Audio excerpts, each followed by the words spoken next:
Hello दोस्तों। आप सभी का स्वागत है हमारे यूट्यूब चैनल में। तो जैसे कि आप पहले की वीडियो में बहुत सारा प्रोग्राम देख चुके हैं मैट्रिक्स पर, आज भी हम मैट्रिक्स पर प्रोग्राम ही देखेंगे। इसमें क्या होगा कि अगर मान लीजिए आपके पास कोई भी मैट्रिक्स में किसी कोई भी एलिमेंट्स, मतलब कितना हूँ रो बाय कॉलम का मैट्रिक्स होगा और उसमें सभी एलिमेंट्स मौजूद होंगे, उसमें से आप किसी भी एक स्पेसिफिक रो या किसी भी एक स्पेसिफिक कॉलम को सिलेक्ट करके उसमें चेंजेस कर सकते हैं और बाकी सभी जो भी हमारे एलिमेंट्स होंगे उसमें कोई भी चेंजेस नहीं होंगे, वो हूबहू हमारे आउटपुट के रूप में आ जाएंगे। जैसे कि यहाँ पर आप देख सकते हैं, हम एक प्रोग्राम लिखे हैं, इसमें हम एक मैट्रिक्स नाम का वेरिएबल बनाए, मैट नाम का, जिसमें हम 4 एलिमेंट स्टोर कराए हैं, यानी कि 2 बाय 2 का बनाया है। इसमें हम देखिएगा आउटपुट जब हमारा आया है तो इसमें क्या हुआ है कि फर्स्ट रो में कोई भी चेंजेस नहीं हुआ है, मतलब ये जो एलिमेंट होंगे ये फर्स्ट रो में होंगे और ये सेकंड रो में। तो फर्स्ट रो में हमारा देख सकते हैं आप, यहाँ पर कोई भी चेंजेस नहीं हुआ है, लेकिन सेकंड रो में हमारा 5 इंक्रीज हुआ है। 2 + 5 7 हो गया और 6 + 5 11 हो गया।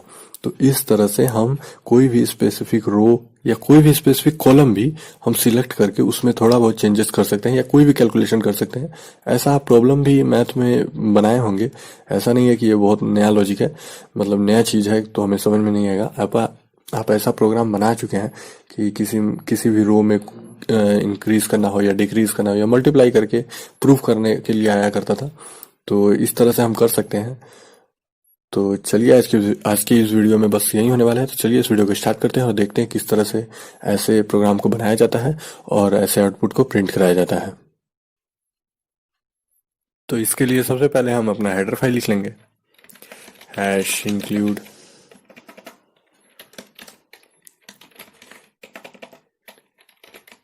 studio.h और यहाँ पर int main,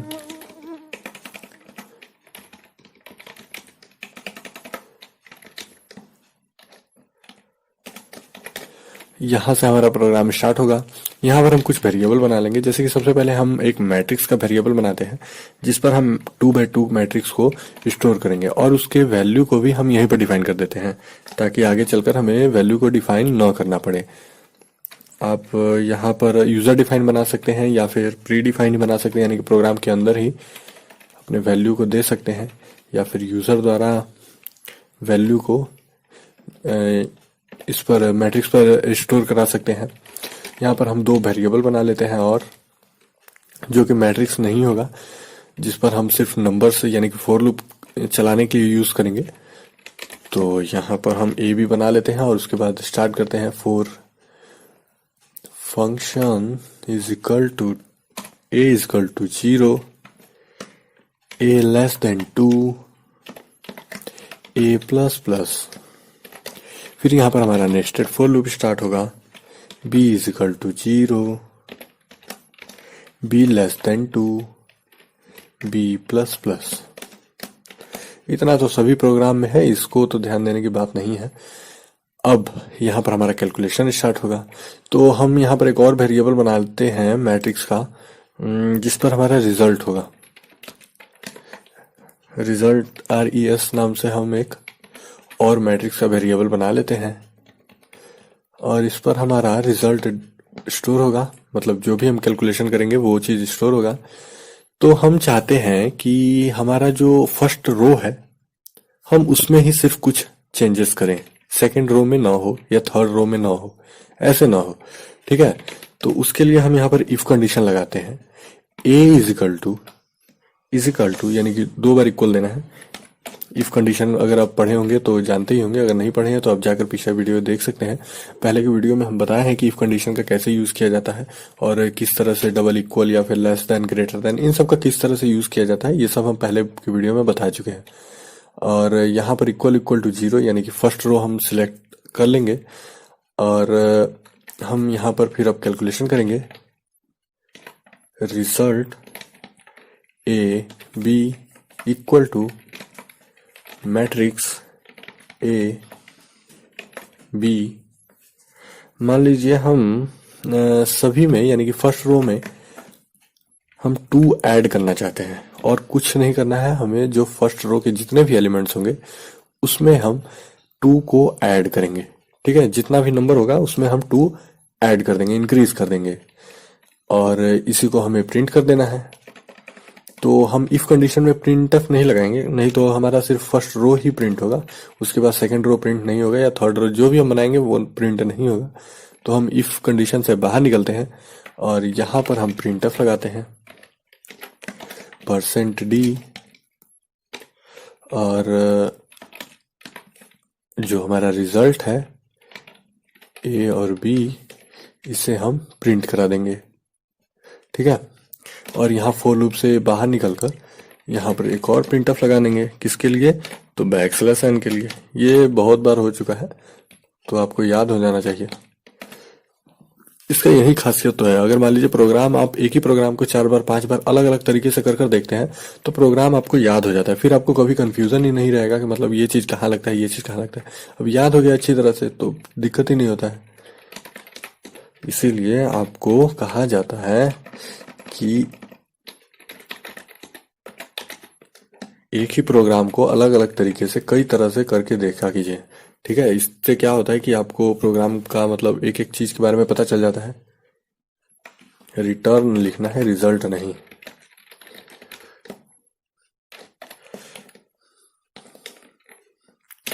तो ये हो गया हमारा प्रोग्राम कंप्लीट।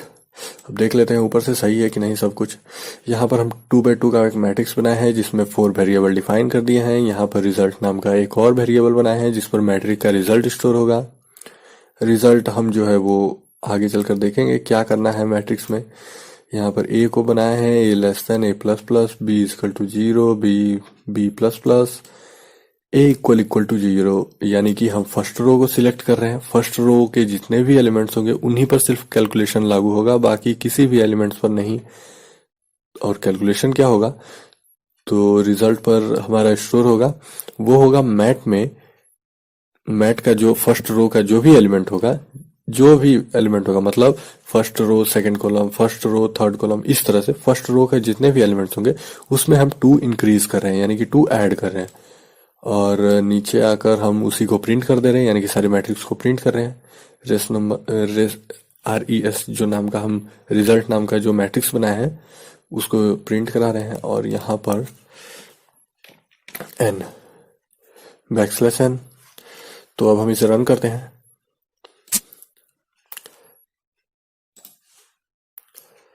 यहाँ पर कुछ दिक्कत आ रहा है। दिक्कत ये है कि स्टूडियो अब हो गया कंप्लीट। तो अब देखिए हमारा ये क्या हुआ। जो हमारा एलिमेंट है वो कुछ और ही आ रहा है।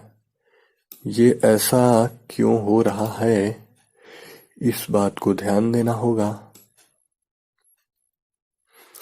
हाँ, यहाँ पर हम क्या किए हैं कि रिजल्ट पर तो कोई भी डाटा स्टोर नहीं है। अगर मान लीजिए हम कहते हैं प्रोग्राम को कि भाई साहब आप जो मैट्रिक्स है, जो मैट्रिक्स ये जो वेरिएबल बनाया है इसमें हम 2 ऐड करके फर्स्ट रो तो प्रिंट करा दिए, लेकिन सेकंड रो का क्या होगा?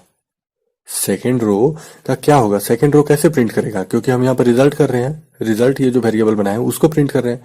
तो इस पर तो सेकंड रो पर कुछ है नहीं, 0 0 है, या फिर कोई भी रैंडम नंबर आ जाएगा जिसे गार्बेज वैल्यू कहते हैं। रैंडम नंबर गार्बेज वैल्यू कहते हैं, तो वो आ जाएगा, तो वो यहाँ पर प्रिंट हो जाएगा। तो उसके लिए हम यहाँ पर एक लाइन और लिखेंगे, a b equal to mat a b।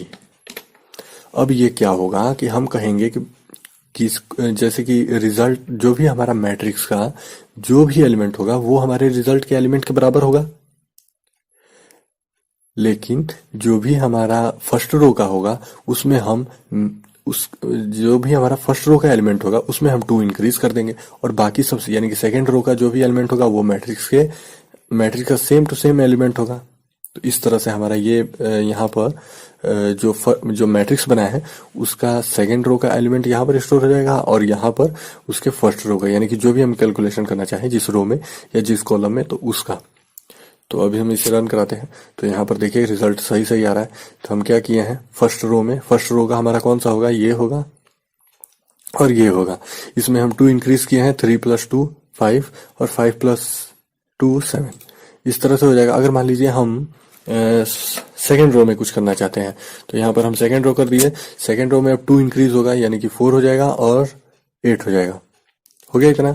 अगर मान लीजिए हम यहाँ पर रो को छोड़कर हम कॉलम को करना चाहें, तो कॉलम में करने के लिए सिर्फ यहाँ पर चेंज कर देना होगा, मतलब कॉलम को सिलेक्ट कर लेना होगा और यहाँ पर हम रन कराएंगे तो हमारा ये प्रोग्राम रन होगा। अब इसमें सिर्फ कॉलम में चेंजेस होगा, सेकंड कॉलम में। तो सेकंड कॉलम क्या क्या है, ये है 7 है और 8 है, तो इसमें 5 है और 6 है। 5 में 2 इंक्रीज होगा 7 होगा, 6 में 2 इंक्रीज होगा 8 होगा। तो इस तरह से हम किसी भी स्पेसिफिक कॉलम या कोई किसी भी स्पेसिफिक रो को सिलेक्ट करके उसमें कोई भी कैलकुलेशन कर सकते हैं। ऐसा आप प्रॉब्लम भी सॉल्व किए होंगे मैथ में, ऐसा नहीं है कि आप ऐसा प्रॉब्लम नहीं सॉल्व किए होंगे।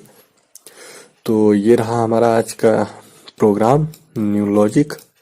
और अगर मान लीजिए आपका इसका सोर्स कोड चाहिए, मतलब ये कोड कहाँ लिखा हुआ है, तो आप नीचे डिस्क्रिप्शन में जाकर वहाँ पर लिंक पर क्लिक करके और पहुंच जाइएगा हमारे साइट पर।